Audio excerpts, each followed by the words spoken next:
17 থেকে 20 ফেব্রুয়ারি পর্যন্ত ভারতের নয়াদিল্লিতে বিজিবি ও বিএসএফ এর মধ্যে বৈঠক নিয়ে বাংলাদেশ ভারত সম্পর্কের ভবিষ্যৎ নিয়ে নতুন জল্পনা সৃষ্টি হয়েছে।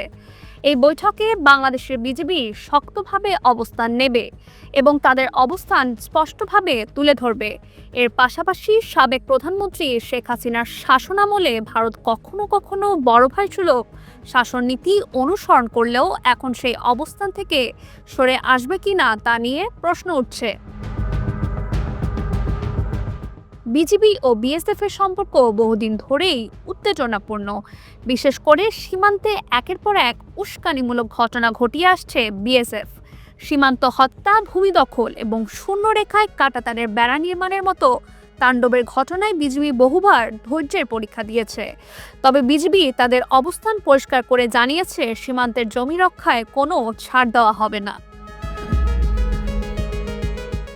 Naushin Tasnim Rahman, Dhaka West news.